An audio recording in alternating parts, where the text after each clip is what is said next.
Tous ceux qui ont des enfants l'ont forcément vécu avec le télétravail, les classes fermées. Les enfants sont de plus en plus devant les écrans. Confirmation avec cette étude Ipsos qui révèle que plus de la moitié des jeunes ont augmenté leur temps consacré aux écrans depuis la crise sanitaire. Céline Géraud, bonjour. Bonjour Émilie, bonjour à tous. Alors, elle nous apprend quoi cette étude dans le détail ? Alors, en 2021, cette consommation effectivement a augmenté en grande partie sur la tablette numérique et le smartphone. Et cette étude pointe également la différence de perception du temps passé sur les écrans entre les parents et leur progéniture. Les 7-10 ans, par exemple, passent en moyenne 1h26 par jour à surfer sur ces outils. C'est 3 fois plus que le temps estimé par leurs parents, à savoir 37 minutes. Une difficulté de perception qui n'empêche pas le contrôle. La preuve, 41% des parents avouent avoir déjà utilisé un logiciel d'espionnage, une pratique en progression de 70% ces 2 dernières années. Il y a enfin des indicateurs alarmants. Un enfant reçoit son premier appareil numérique à 10 ans et demi environ, c'est-à-dire en CM2. Selon les parents, 43% des 0-2 ans utilisent Internet et 26% donc de ces 0-2 ans regardent des vidéos en courte durée, essentiellement sur YouTube. Conséquences, maux de tête, difficultés d'endormissement, troubles de sociabilisation, sédentarité. L'Organisation mondiale de la santé, rappelons-le, plaide pour moins d'1 heure de télé par jour pour les moins de 5 ans. C'est pas gagné. Merci Céline Géraud. Avec nous, Serge Tisseron, psychiatre et spécialiste des enjeux liés à l'image et aux nouvelles technologies. Bonjour. Bonjour. Alors, est-ce que c'est inquiétant, cette augmentation du temps passé sur les écrans ? Oui, alors dans les chiffres que vous avez donnés, ce qui est inquiétant, c'est quand même ce qu'il faut bien appeler le dessaisissement ou l'ignorance des parents. Un premier appareil en CM2, un premier téléphone mobile en CM2, c'est beaucoup trop tôt.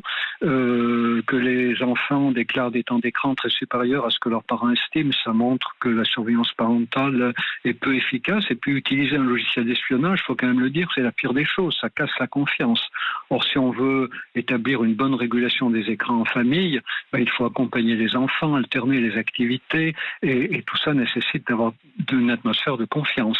Mais il ne faut pas non plus tout faire porter sur les parents. Il faut comprendre que les écrans sont faits pour qu'on y passe toujours plus de temps, pour qu'on y apporte toujours plus de données personnelles, y compris les enfants quand même, dont la vie privée est autant menacée que celle des parents par la capture de leurs données personnelles, et puis pour qu'on éventuellement on clique pour y acheter des choses.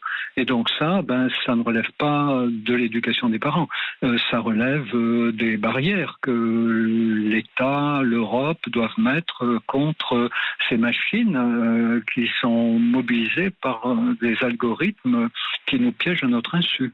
Et comment est-ce qu'on peut limiter justement le temps passé sur les écrans du coup ? Alors, en établissant un contrat familial, lorsqu'un enfant demande un smartphone, déjà, il faut commencer à lui dire que lorsqu'il en aura un, il fera comme ses parents. Ça veut dire quoi ? Ça veut dire ne jamais l'utiliser pendant les repas qu'on prend ensemble, ne pas l'emmener dans sa chambre la nuit. Vous savez qu'un gros problème des adolescents est que beaucoup dorment avec leur téléphone mobile.